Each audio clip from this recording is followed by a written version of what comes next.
Now, Edgar Scherick was still an important force in sports programming at ABC. Yes.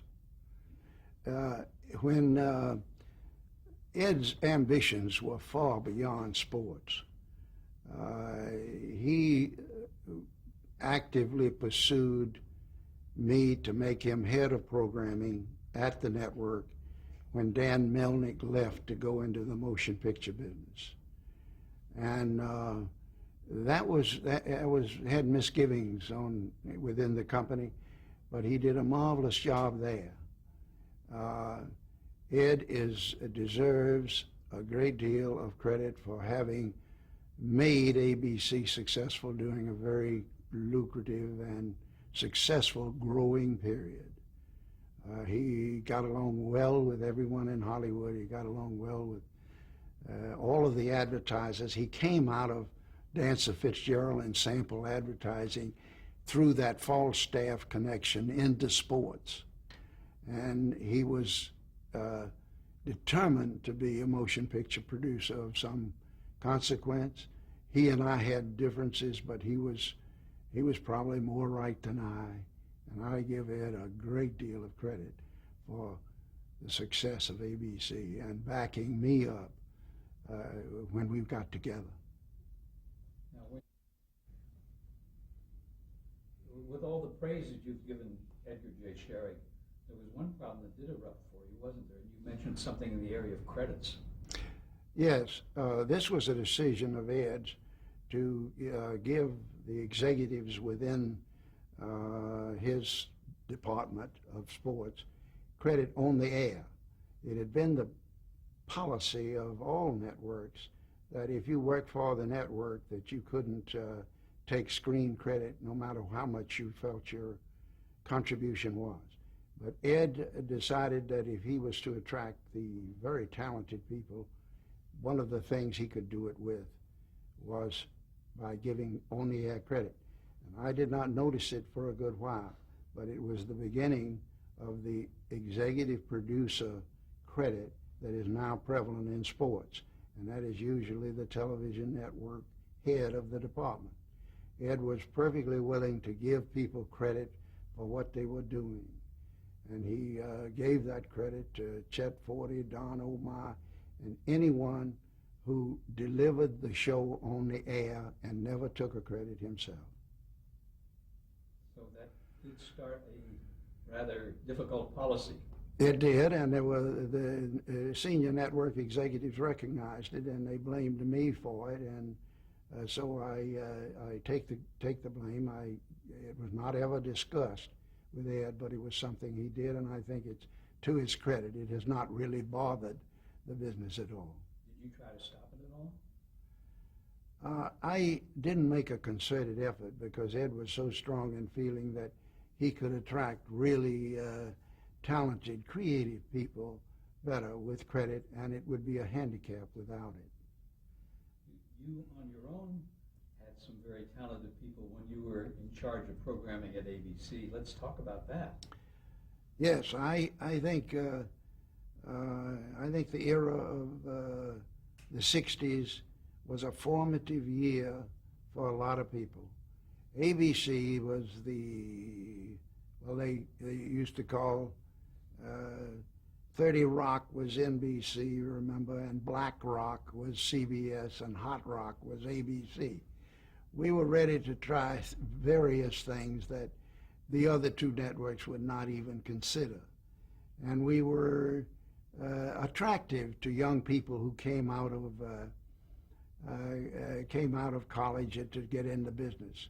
Well, I do not remember directly hiring a lot of people who are now well-known and famous that worked for me, met with me, and were guided by me, if I can be a little egotistical about it, and they are now very famous. I was talking about Mike Eisner, who is the head of Walt Disney, which now owns ABC, as the chairman and CEO of Disney. What was he doing for you? He was in charge of children's programming on Saturday morning. He did that was that was a lucrative part of our business. There were the Saturday morning programming of cartoons, mostly cartoons, was a very important profit center. And Mike was head of that. Barry Diller was in the programming department under Dan Melnick, and he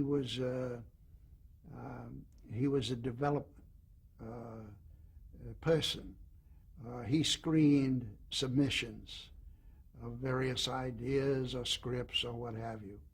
He later, when motion pictures came back strong, it was about 1964, we then programmed reruns of famous motion pictures on Sunday night.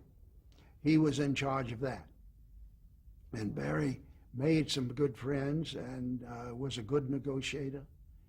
And buying the feature pictures was a major part.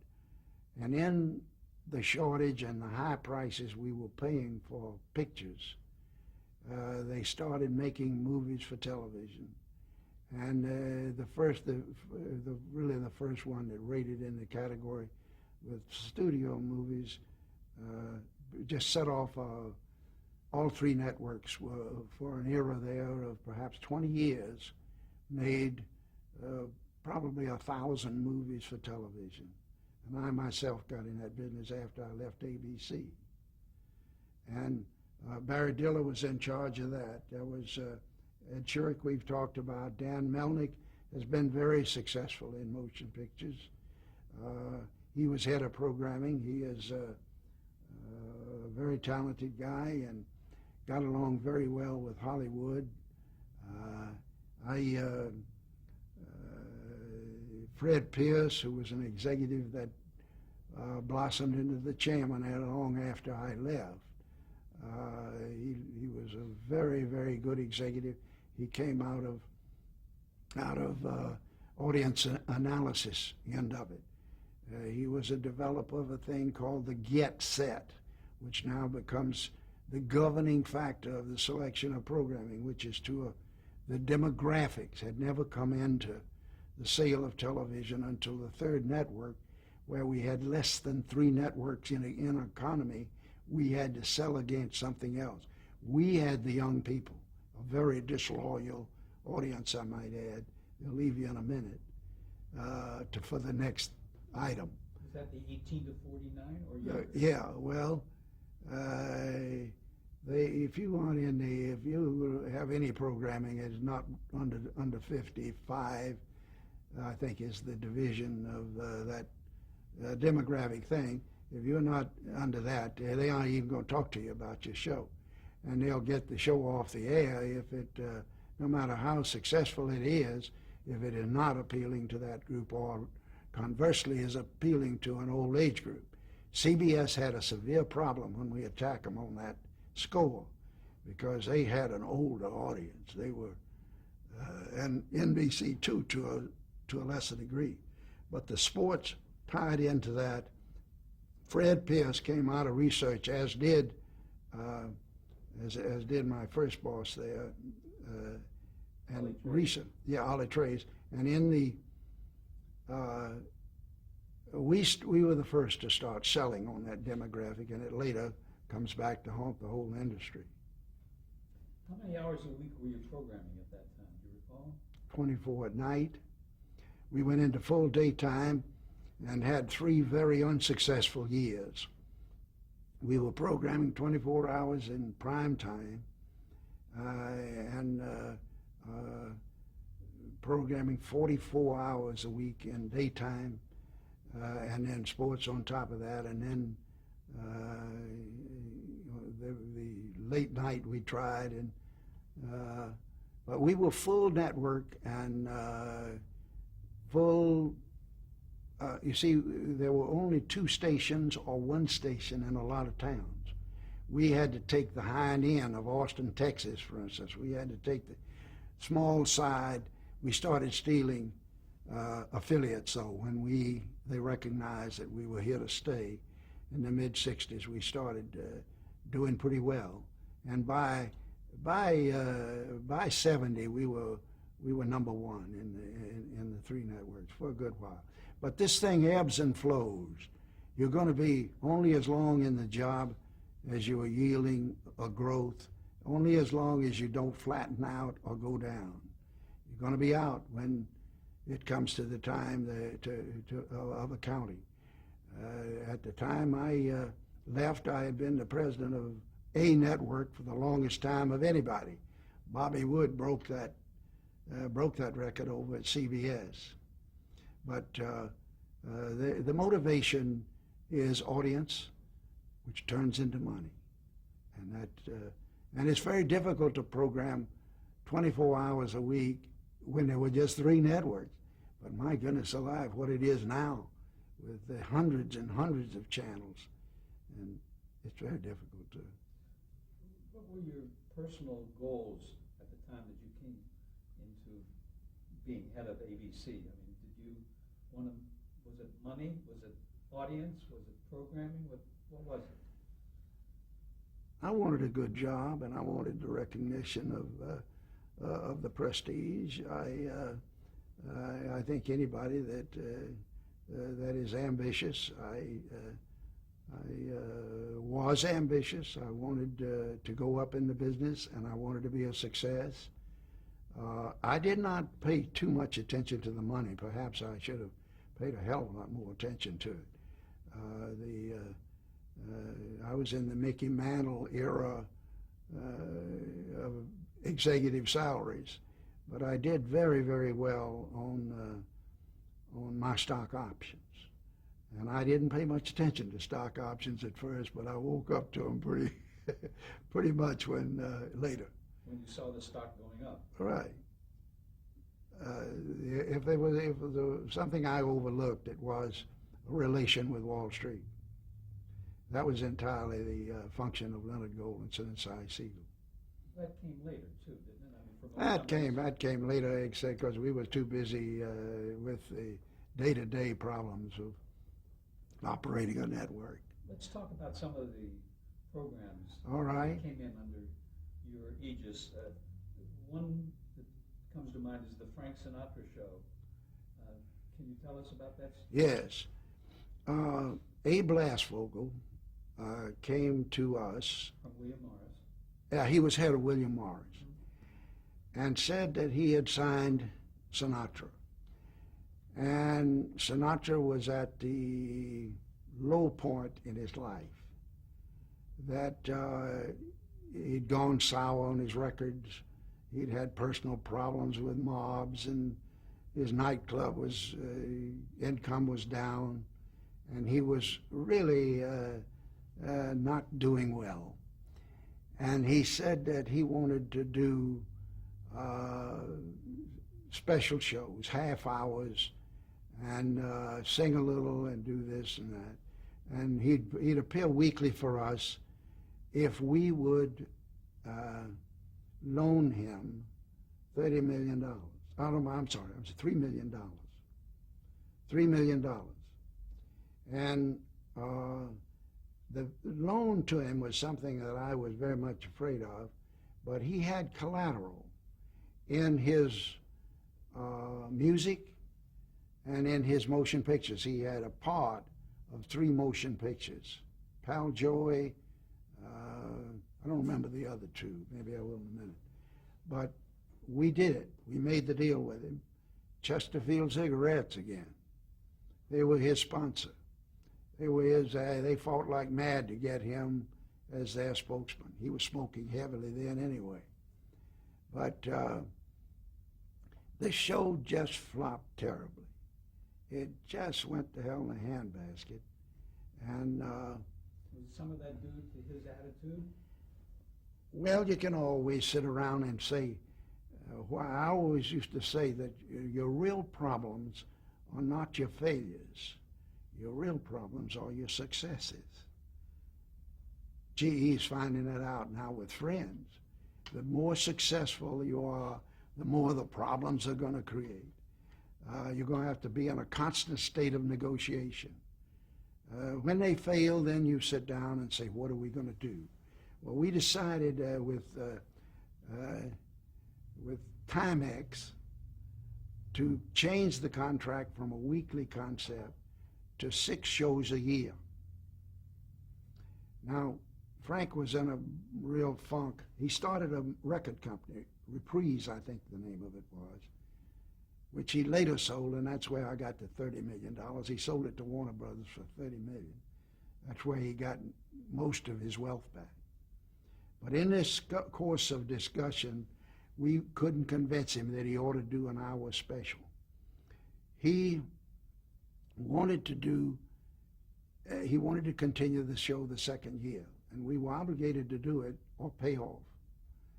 So Leonard Goldenson and I flew out, and this is in Leonard Goldenson's book. We flew out to meet with Frank Sinatra. Sammy Cahn was there with him and was acting as sort of, as Sammy always did, as an intermediary for all the famous people around him. Sammy was a composer, wasn't he? Oh, hell of a composer, Yeah. believe me. He had more tunes, and he gave me a stack of them once, and they were all done by him, and you'd be amazed at his titles. But Sinatra again. We sat at the Sands Hotel, and we knew we were coming, and he stood both of us up for 4 days. Never came down. Finally, Leonard Goldenson wrote him a note that was more than I think he should have written, but he wrote it and left it. We got back to New York, and Abe Lasvogel phoned and said he'll do the specials. So we changed with Timex of the specials. So now we had another break there.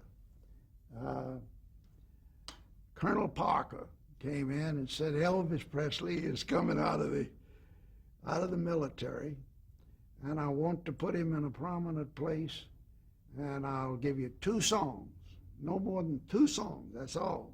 Encore, nothing, 2 songs. And so we called Frank, and actually we called Abe Lasvogel and said, see what he thinks of this. So Lasvogel, out of the deal, made a deal with Colonel Parker to share, and he'd double representation of Elvis from then on with William Morris. But anyway, Elvis appeared on Frank's first show. And the surprise was that Frank took Elvis immediately. I thought, he is no more going to show up on the same stage with Elvis Presley than fly, but he did. And it was a terrific show, and his next few rated satisfactorily. And they were half Timex and half Chesterfield. They were a financial success. We got out of it. His record company started going pretty good. He put out a series of dance tunes that were very successful, and Reprise Records was sold to Warner Brothers later. But the next time I saw him was when I was in Washington with Richard Nixon and Spiro Agnew, and he was a big pal of Spiro Agnew's. And I ran into him quite accidentally. But we never were friends after that. He always thought I did him in and not letting him continue the second year. Jerry Lewis, another story. Jerry Lewis was a very good friend of Leonard Goldenson. Leonard Goldenson and his wife had founded the Multiple Sclerosis Foundation for the solution. They had a daughter that affected, and the two of them had started this very great foundation now, very important. And Jerry Lewis had been very helpful to him and had done a few benefits. So Leonard wanted to put him on the air. We bought the Capitol Theater on Vine Street in Los Angeles, and redesigned it completely. Spent $500,000 redesigning it for his show, and he was going to do a totally unscripted, ad-lib kind of show. And it went on the air, and it was worse than a failure. it was a tune-out. And, when you get a really bad time slot, you give the other two guys, a heck of a rest of the audience to go with. And I had to come out here and fire him, which we had the right to do. After how many shows? 8. Was it mostly stand-up comedy, or did he have guest stars on there as well? He had guest stars. It was to be a Tonight type show in prime time. And anyway, we had this theater on our hands, and again the name Ed Scherick comes up. He and I were on the plane coming back from that terrible time. My son was with Johnny Carson for 7 years, and Lewis substituted several times for him, and he told the writers this story about me. And he didn't know that he was speaking about my son, but he gave me a pretty bad time in the conversation, and later found out and apologized to Tom, my son. But Ed Scherick came up from his seat and asked the lady next to me if he could swap seats with her. And he says, "I've got an idea." He says, "Let's start a Hollywood Palace." It's a show that is just like Paramount Palace in New York. It'd been such a huge success up to that time. We'll have a different MC every week, the biggest we can get in Hollywood, and we'll build. I know a producer, he said, I know a producer that could do it, and let's go. Well, it was only here for 5 years. 4 years, I think. And the producer he knew was Nick Vanoff? Nick Vanoff. And Nick Vanoff was as talented a guy as I ever saw. What happened was that on the plane, I had, by this time, we had made a deal with Bing Crosby and had sold his specials beautifully. And they all rated very well. And we had a deal with him and the Rosenbergs to produce some pilots. And that's where Ben Casey came from. Ben Casey was a huge success for us. One of the most popular sales shows that we ever had. And at any rate, I got off the track. But getting back, in fact, we had been to Africa hunting a couple of times on American Sportsman. And I said, if we could get Bing to do 4 shows a year and get somebody else, we were talking about George Burns, to do 4 shows a year, and then we've got something to sell.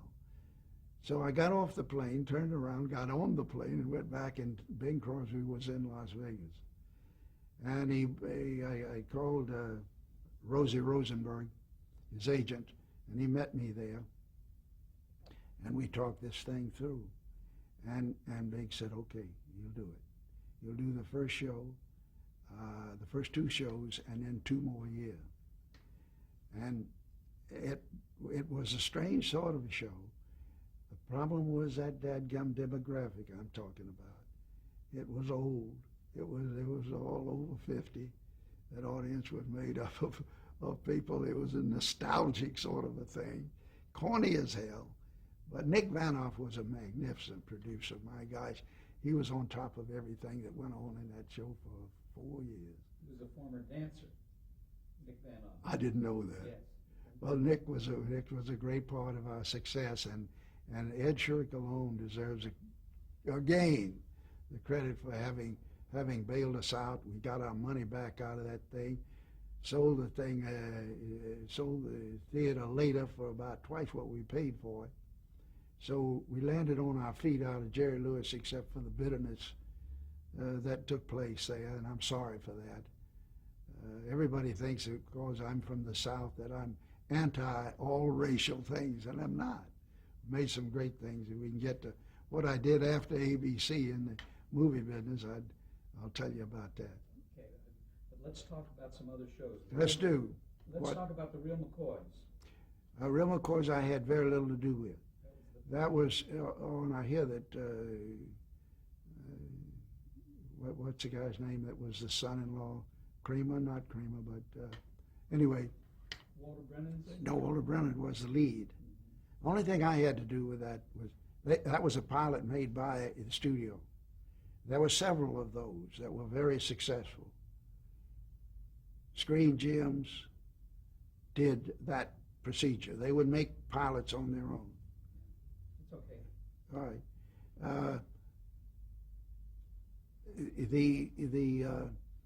The show was Crenna.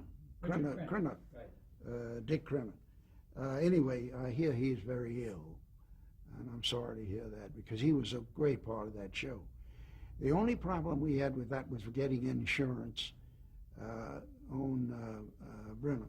He was, at that time, 80 years old, and sharp as a tack, but the advertisers were always worried about whether or not he would make it to the end of the season, so we couldn't get those. It was still the era of full sponsorship of things like the other shows from Screen Gem. I did not have anything to do with the development of the Real McCoys. I thought it was when that group came, that bunch of hillbillies came and got out and looked at this place they were going to settle in California, and it was the most disheveled looking thing you have ever seen. And when old Brennan takes his hat off and puts it on his chest and says, "God, we thank you, it's much better than we expected." I knew that was a show.